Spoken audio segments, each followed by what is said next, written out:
आज टॉप 10 खबरों की शुरुआत इसरो की उस अकल्पनीय सफलता के बारे में करेंगे जिससे दुनिया भर के वैज्ञानिक हैरान हैं। दरअसल इसरो ने 2 उपग्रहों को अंतरिक्ष में जोड़ने में सफलता पाई है। इसके बाद भारत दुनिया के उन चुनिंदा देशों में शामिल हो गया है जिन्होंने इससे पहले ये कमाल कर दिखाया था। आज बात होगी सिंगापुर के राष्ट्रपति के भारत दौरे की, जो दोनों के बीच मजबूत व्यापारिक रिश्तों को दर्शाता है। बात करेंगे महाकुंभ की, जहां इन दिनों विभिन्न अखाड़ों के संत श्रद्धालुओं के लिए आस्था का केंद्र बने हुए हैं। बताएंगे दरकते विपक्षी इंडी गठबंधन के बारे में, जिसे दोबारा से मजबूत करने की कवायद तेज हो गई है। बात होगी किसान मजदूर संघर्ष मोर्चा की, जिसने दिल्ली में कूच करने का ऐलान कर दिया है। इस खास बुलेटिन में देश दुनिया की बड़ी खबरों पर विस्तृत चर्चा करेंगे।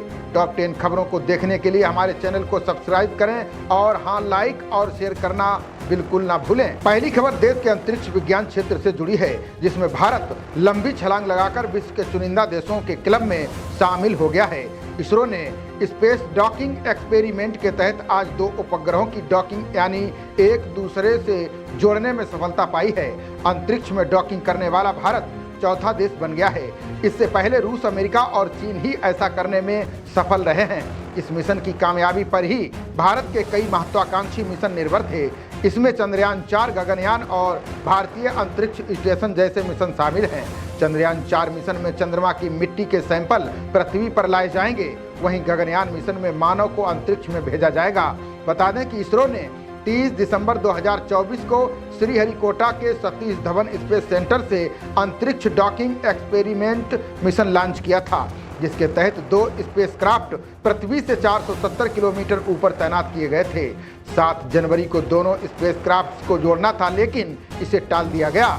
फिर 9 जनवरी को भी तकनीकी कारणों से डॉकिंग टाल दी गई थी। इसके बाद 12 जनवरी को इसरो ने परीक्षण के तहत दोनों यानों को 3 मीटर तक पास लाकर सुरक्षित दूरी पर वापस भेजा था। इसरो ने अपनी इस सफलता को एक्स पर शेयर किया है। इसरो ने लिखा, सुप्रभात भारत, स्पेंडेक्स मिशन के डॉकिंग में ऐतिहासिक सफलता हासिल की है। इस क्षण का गवाह बनकर हमें गर्व महसूस हो रहा है। दूसरी खबर भारत सिंगापुर के रिश्तों को लेकर है। सिंगापुर के राष्ट्रपति ने भारत की राष्ट्रपति मुर्मू और पीएम मोदी से मुलाकात की। सिंगापुर के राष्ट्रपति थरमन शनमुगरत्नम का ये दौरा भारत और सिंगापुर के बीच कूटनीतिक संबंधों के 60 साल पूरे होने के अवसर पर हो रहा है। उनका उद्देश्य विभिन्न क्षेत्रों में भारत सिंगापुर के द्विपक्षीय संबंधों को और मजबूत करना है। बता दें कि थरमन अपनी पत्नी जेन युमको के साथ 5 दिवसीय यात्रा पर नई दिल्ली पहुंचे हैं। पीएम मोदी से मुलाकात के दौरान थरमन ने कहा कि हम कभी नहीं भूलेंगे कि भारत 1965 में सिंगापुर की स्वतंत्रता को मान्यता देने वाले पहले कुछ देशों में से एक था। उन्होंने कहा कि हमने ऐसे तरीकों से सहयोग करने के रास्ते खोजे हैं जो दोनों देशों के आपसी हित में हैं। हमारे व्यापारिक संबंध फल फूल रहे हैं। वास्तव में सिंगापुर कई वर्षों से भारत में सबसे बड़ा निवेशक रहा है। हमारे रक्षा संबंध मजबूत हैं। कौशल विकास में हमारा संबंध हाल के वर्षों में बहुत सक्रिय रहा है। ये लगातार बढ़ रहा है। सिंगापुर के राष्ट्रपति ने कहा कि हम गिफ्ट सिटी और सिंगापुर के बीच एक डेटा कॉरिडोर की संभावना तलाश रहे हैं, जिससे हमारे वित्तीय संसाधन सुरक्षित और विश्वसनीय स्तर पर आंकड़ों का आदान प्रदान कर सकें। मैं भारत के साथ अपने संबंधों को लेकर आशान्वित हूँ। हम स्वाभाविक साझेदार हैं। तीसरी खबर प्रयागराज में चल रहे महाकुंभ से है। महाकुंभ में श्रद्धालुओं के आने का सिलसिला जारी है। ऐसे में कई तरह के आकर्षण दिखाई दे रहे हैं। इसी बीच अमिताभ बच्चन का महाकुंभ 2025 को लेकर एक ट्वीट वायरल हुआ है, जिसमें उन्होंने लिखा कि महाकुंभ स्नान भवा। महाकुंभ के श्रद्धालुओं की भीड़ और आस्था इस कदर है कि अब वहां महंगे किराए पर मिलने वाला टेंट भी वेटिंग में आ गया है। IRCTC कुंभ क्षेत्र में श्रद्धालुओं के लिए ऑनलाइन टेंट बुक कर रहा है। कुछ समय तक टेंट तो आसानी से बुक हो जा रहे थे, लेकिन पहले स्नान के दिन से बुकिंग में ट्रेनों की तरह वेटिंग हो गई है। लगभग सभी अमृत स्नान वाले दिनों में बुकिंग नहीं हो पा रही है। 1 सप्ताह की लंबी वेटिंग चल रही है। आलम यह है कि 1 सप्ताह बाद की कंफर्म बुकिंग हो रही है। अगर आप 16 जनवरी को टेंट सिटी बुक करते हैं तो 23 जनवरी के पहले आपको नहीं मिलेगी। वहीं प्रमुख स्नान के दिनों में लंबी वेटिंग है। IRCTC के मुख्य क्षेत्रीय प्रबंधक अजीत कुमार सिन्हा ने बताया कि श्रद्धालुओं की सुविधा के लिए मेला क्षेत्र में 100 से अधिक डीलक्स और विला टेंट लगाए गए हैं। इसमें श्रद्धालुओं के लिए सभी तरह के इंतजाम किए गए हैं। उन्होंने बताया कि श्रद्धालुओं की सुविधा के लिए महाकुंभ में एक तरह से टेंट सिटी को तैयार किया गया है। इसका नाम महाकुंभ ग्राम दिया गया है, जो मेला क्षेत्र में सेक्टर 25 अरैल रोड नैनी प्रयागराज में है। इस सिटी में श्रद्धालुओं के रुकने के लिए पूरी व्यवस्था की गई है। महाकुंभ ग्राम में कुल 2 तरह के कमरे हैं। इसमें एक सुपर डीलक्स और दूसरा विला है। चौथी खबर देश के मुख्य विपक्षी गठबंधन इंडी को लेकर है। ये गठबंधन लोकसभा चुनाव के बाद लगातार दरकता जा रहा है, जिसे अब नए सिरे से मजबूत करने की कवायद शुरू की जाएगी। दरअसल इंडी गठबंधन का समय समय पर उनके घटक दलों ने विरोध किया है। पश्चिम बंगाल की सीएम ममता बनर्जी, जम्मू कश्मीर के सीएम उमर अब्दुल्ला और आरजेडी के नेता तेजस्वी यादव गठबंधन की कार्यशैली पर सवाल उठा चुके हैं। अब इसके उलट सपा प्रमुख अखिलेश यादव ने गठबंधन को फिर मजबूत करने की रणनीति बनाई है। उन्होंने इंडी गठबंधन में क्षेत्रीय दलों की भूमिका को बढ़ाने का फार्मूला दिया है। टीएमसी तो पहले ही कह चुकी है कि गठबंधन का नेतृत्व ममता बनर्जी को दिया जाए। सूत्रों का दावा है कि अगर ममता बनर्जी को गठबंधन का संयोजक बनाया जाता है तो सपा इसका समर्थन करेगी। इससे पहले राजग में भी दूसरे तीसरे नंबर के राजनीतिक दलों को ये जिम्मेदारी मिलती रही है। क्षेत्रीय दलों का मानना है कि इंडी गठबंधन में भी ये प्रयोग करने में कोई हर्ज नहीं है। सूत्र बताते हैं कि दिल्ली में शीघ्र ही गठबंधन की समन्वय समिति की बैठक होगी। इसमें सभी घटक दलों के प्रमुख नेता शामिल होंगे। ऐसी कोशिश है कि राज्यों के विधानसभा चुनाव में कांग्रेस उस राज्य के सबसे बड़े विपक्षी दल के नेतृत्व में काम करे।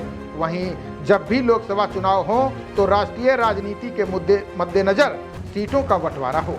पांचवी खबर किसान आंदोलन से जुड़ी है। किसान मजदूर संघर्ष मोर्चा के नेता सरवर सिंह पंदेर ने दिल्ली कूच का ऐलान कर दिया है। उन्होंने कहा कि शंभू बॉर्डर से 21 जनवरी को 101 किसान फिर दिल्ली की तरफ पैदल रवाना होंगे।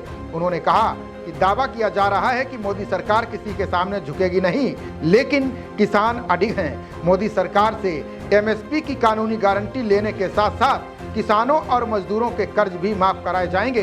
पंदेर ने कहा कि खनौरी बॉर्डर पर जिस तरह से केंद्र सरकार की सह पर हरियाणा पुलिस गीदड़ भभकियां दे रही है, वो सरासर अनुचित है। पंदेर ने कहा कि 111 किसानों का जत्था शांतिपूर्ण ढंग से आमरण अनशन पर बैठा है। ऐसे में पुलिस को क्या आपत्ति है।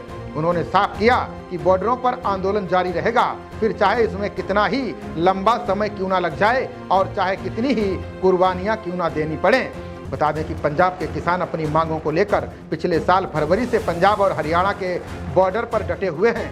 किसान नेता जगजीत डल्लेवाल पिछले 52 दिन से खनौरी बॉर्डर पर आमरण अनशन कर रहे हैं। छठवीं खबर दिल्ली चुनाव को लेकर है। दिल्ली चुनाव के बीच कांग्रेस ने बड़ी घोषणा कर दी है। कांग्रेस ने कहा कि दिल्ली में सत्ता में आने पर 500 रुपए का सिलेंडर और मुफ्त राशन किट दी जाएगी। कांग्रेस ने 2 गारंटी जारी की हैं। इसमें 300 यूनिट बिजली फ्री भी शामिल है। बता दें कि दिल्ली में विधानसभा चुनाव को लेकर नामांकन का सिलसिला जारी है। वहीं चुनाव मैदान में उतरे प्रत्याशी रैलियां निकाल रहे हैं। नामांकन प्रक्रिया के आखिरी चरण में पहुंचने के साथ ही अलग अलग इलाकों में रैलियों का रेला है। नामांकन प्रक्रिया शुक्रवार को खत्म हो जाएगी। अब तक कुल 235 उम्मीदवारों ने 341 नामांकन पत्र दाखिल किए हैं। चुनावी माहौल में बयानबाजी का भी दौर चल रहा है। दिल्ली के राजौरी गार्डन विधानसभा क्षेत्र से भाजपा उम्मीदवार मनजिंदर सिंह सिरसा ने नामांकन दाखिल किया। उन्होंने कहा कि बहुत खुशी है कि मुझे राजौरी गार्डन में लोगों का बड़ा समर्थन मिल रहा है। दिल्ली में लोगों का मन बन चुका है। वे अरविंद केजरीवाल के बहानों से ऊब चुके हैं, उनके भ्रष्टाचार से ऊब चुके हैं। दिल्ली को उन्होंने गंदगी का ढेर बना दिया है। लोग बदलाव चाहते हैं। वहीं लोकसभा में एक साथ चुनाव लड़ने वाले कांग्रेस और आप में भी तकरार तेज हो गई है। कांग्रेस नेता संदीप दीक्षित ने केजरीवाल पर बड़ा आरोप लगाया। उन्होंने कहा कि अरविंद केजरीवाल ने शीला जी की राजनीतिक हत्या की है। वो राजनीतिक रूप से शीला जी का कातिल है। वहीं अजय माकन ने कहा कि ये भ्रष्टाचार में डूबे लोग हैं। मैंने केजरीवाल को एंटी नेशनल कहा है। मैं उस पर कायम हूं। मैं बिना सबूतों के नहीं बोलता हूं। 7वीं खबर अंतर्राष्ट्रीय जगत से है। इजराइल हमास में शांति समझौता का भारत, अमेरिका समेत दुनिया भर के देशों ने स्वागत किया है। ये समझौता 19 जनवरी से लागू होगा। इससे 15 महीने से हमास के साथ चल रहा संघर्ष समाप्त हो जाएगा। इजराइल ने युद्ध विराम समझौते व बंधकों की रिहाई की मांग पर सहमति जता दी है। बता दें कि बीते 7 अक्टूबर 2023 को हमास के हमले के साथ शुरू हुई जंग ने पूरी दुनिया को हिलाकर रख दिया। जंग में सैकड़ों लोगों की जान चली गई। कई देशों के प्रयास के बाद भी आखिरकार युद्ध विराम समझौते पर सहमति बनी है। अमेरिका के राष्ट्रपति जो बाइडेन और नवनिर्वाचित राष्ट्रपति डोनाल्ड ट्रंप के बीच श्रेय लेने की होड़ लगी हुई है। ट्रंप ने दावा किया है कि वो इस समझौते के पीछे की प्रेरक शक्ति थे। उन्होंने कहा कि ये महाकाव्य युद्ध विराम समझौता उनकी प्रशासन की ऐतिहासिक जीत का परिणाम है। साथ ही उनका मानना था कि इस समझौते से दुनिया को ये संदेश मिला कि उनका प्रशासन शांति की तलाश करेगा। दूसरी ओर ट्रंप के बाद जो बाइडेन ने इस समझौते को लेकर दावा किया है कि यह समझौता उनकी योजना के तहत हुआ है। इसमें अमेरिकी कूटनीति का बड़ा योगदान था। उन्होंने कहा कि उनके प्रशासन ने इस समझौते पर बातचीत की, लेकिन ट्रंप की टीम को इस सौदे को लागू करने की जिम्मेदारी दी गई है। इसी तरह युद्ध विराम समझौते का भारत ने भी स्वागत किया है। भारतीय विदेश मंत्रालय ने गाजा में शांति और मानवीय सहायता बढ़ने की उम्मीद जताई है। भारत के विदेश मंत्रालय ने कहा कि हमें उम्मीद है कि इससे गाजा के लोगों को मानवीय सहायता की सुरक्षित और निरंतर आपूर्ति होगी। हमने लगातार सभी बंधकों की रिहाई, युद्ध विराम, बातचीत और कूटनीति के रास्ते पर लौटने का आह्वान किया है। 8वीं खबर अर्थ जगत से जुड़ी हुई है। अमेरिका में डोनाल्ड ट्रंप के शपथ ग्रहण से पहले ही हिंडनबर्ग ने अपना बोरिया बिस्तर समेट लिया है। रिसर्च के फाउंडर नाथन एंडरसन ने कंपनी को बंद करने का फैसला लिया है। ये फर्म फाइनेंस और अकाउंटिंग की दुनिया में काम करने वाली थी। इस फर्म ने भारत के उद्योगपति गौतम अडानी और मार्केट को रेगुलेट करने वाली संस्था सेबी पर अपनी रिपोर्ट पेश की है, जो काफी चर्चा का विषय बनी थी। ऐसे ही इस कंपनी ने अलग अलग देशों में कई बड़े खुलासे किए थे। यानी 16 जनवरी को इस कंपनी को बंद करने का ऐलान किया गया, जो बेहद चौंकाने वाला फैसला है। हिंडनबर्ग के बंद होने की खबरों के साथ ही अदानी समूह के शेयरों में 9% तक की उछाल आई। अदानी पावर के शेयर बीएसई पर 599 रुपए के दिन के उच्चतम स्तर पर पहुंच गए। अदानी ग्रीन एनर्जी भी 8.8% उछलकर 1126.80 रुपए पर पहुंच गया। इसी तरह अदानी एंटरप्राइजेज 7.7% बढ़कर 2569.85 रुपए पर पहुंच गया, जबकि अदानी टोटल गैस भी 7% की उछाल के साथ 708.45 रुपए पर पहुंच गया। अदानी एनर्जी सॉल्यूशंस 6.6% बढ़कर 832 रुपए के दिन के उच्चतम स्तर पर पहुंच गया। वहीं अदानी पोर्ट्स 5.5% बढ़कर 1190 रुपए पर पहुंच गया। 9वीं खबर बॉलीवुड से जुड़ी है। देर रात करीब 2:30 बजे अभिनेता सैफ अली खान पर जानलेवा हमला हुआ है।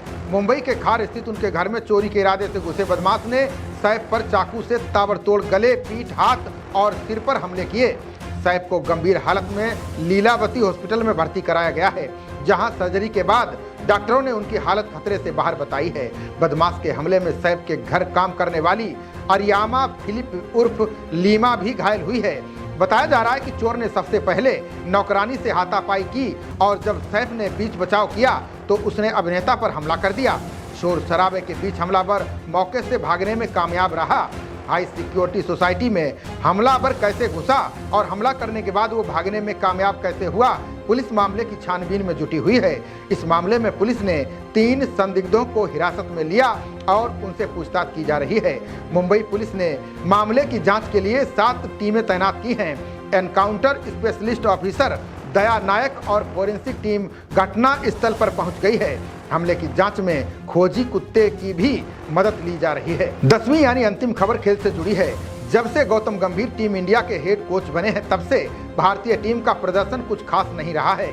खिलाड़ियों के खराब फॉर्म और टीम के लचर प्रदर्शन ने बीसीसीआई को सख्त कदम उठाने पर मजबूर कर दिया है। अब बोर्ड फिटनेस के पुराने नियम यो-यो टेस्ट को वापस लाने पर विचार चल रहा है, जो विराट कोहली की कप्तानी के दौरान लागू थे। यो-यो टेस्ट के नियमों को खिलाड़ियों की चोटों की संख्या को कम करने के लिए हटा दिया गया था, लेकिन अब इस पर बोर्ड यू टर्न ले सकता है। मीडिया रिपोर्ट्स के अनुसार बीसीसीआई की मेडिकल टीम को खिलाड़ियों को लग रही चोट को रोकने पर ध्यान केंद्रित करने के बजाय चयन के लिए फिटनेस मानदंडों पर वापस जाने के लिए कहा गया है। रिपोर्ट्स के मुताबिक पहले बोर्ड ने खिलाड़ियों के प्रति नरमी बरती थी, क्योंकि वे ज़्यादातर यात्रा पर होते थे। इससे ध्यान सिर्फ चोट की रोकथाम पर केंद्रित हो गया था, जिसे कुछ खिलाड़ियों ने हल्के में ले लिया है। लेकिन अब फिटनेस के मानदंडों को फिर से लागू करने पर विचार किया जा रहा है, ताकि खिलाड़ी आत्ममुग्ध ना हो। इसके अलावा बोर्ड टीम के काम करने के तरीके में भी बदलाव करना चाह रहा है, जिसमें परिवार के सदस्यों और खिलाड़ियों की पत्नियों के साथ रहने पर भी अंकुश लगाया जा सकता है। टॉप 10 खबरों का सिलसिला जारी रहेगा। देखते रहिए जनप्रवाद। नमस्कार।